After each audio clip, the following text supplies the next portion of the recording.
Ganpati Accessories Point. For all kind of beautiful and fantabulous mobile accessories, visit Ganpati Accessories Point and enjoy your shopping because your search will end here.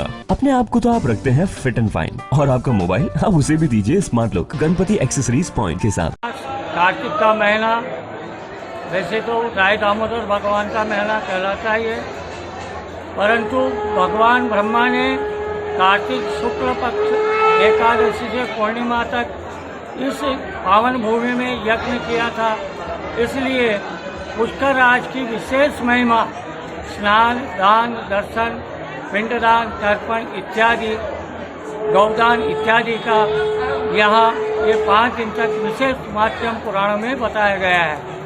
Pushkar आद्यानी तीर्थ है, ये आदि अनादि तीर्थ है, ब्रह्मा द्वारा निर्मित है और ब्रह्मा जी ने यहाँ 5 दिन बैठ करके यज्ञ संपन्न किया है।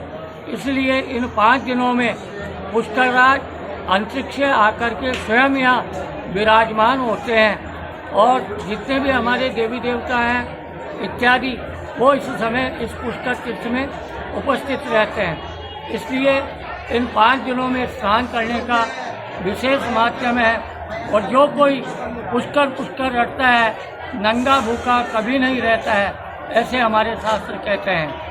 पुष्कर राज में आकर के यहाँ गायत्री का जाप करना, अपने पितरों का तर्पण करना, पिंडदान करना, इससे घर में सुख समृद्धि प्राप्ति होती है।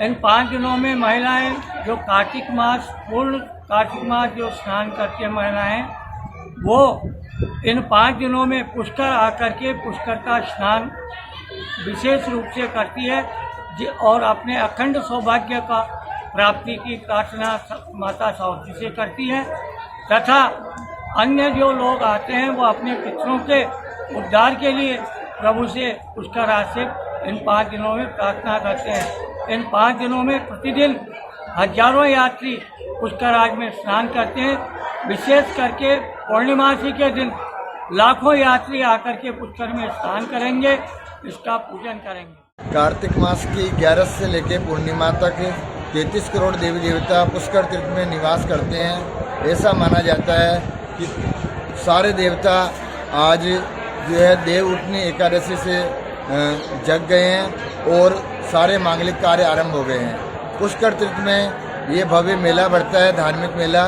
जिसमें कार्तिक मास की एकादशी से पूर्णिमा तक भगवान ब्रह्मा जी धरती पर रहते हैं और सभी को आशीर्वाद देते हैं। यहाँ सभी प्रकार का कर्मकांड हो रहा है, सभी यात्रीगण स्नान कर रहे हैं, पूजा कर रहे हैं, गोदान कर रहे हैं, पात्रदान कर रहे हैं, अन्नदान कर रहे हैं एवं तर्पण कर रहे हैं। देव, ऋषि, पितृ, यम, मनुष्य आदि तर्पण का विशेष महत्व माना जाता है और ऐसा माना जाता है कि यज्ञास्थल पर्वत, नीलगिरी पर्वत और रत्नागिरी पर्वत की साक्षी में इस तीर्थ में जो भी स्नान करता है उसको अक्षय पुण्य की फल की प्राप्ति होती है। पुष्कर आद्यानि तीर्थानि गंगाद्या सर्गच्छता आगच्छन्तु पवित्राणि स्नान काले सदा मम धर्मस्य धर्म रूपेण ब्रह्म रूपेण पुष्करम लोका नाम तारणार्थाय मम पाप संयम कुरु। कहने का तात्पर्य यह है कि आने मात्र से सारे पाप दूर हो जाते हैं और स्नान करने से कोटि जन्मों का फल मिल जाता है। इसीलिए इस कल्याणकारी तीर्थ में ज़्यादा से ज़्यादा आएं और स्नान करें एवं पूजन करके लाभ लें।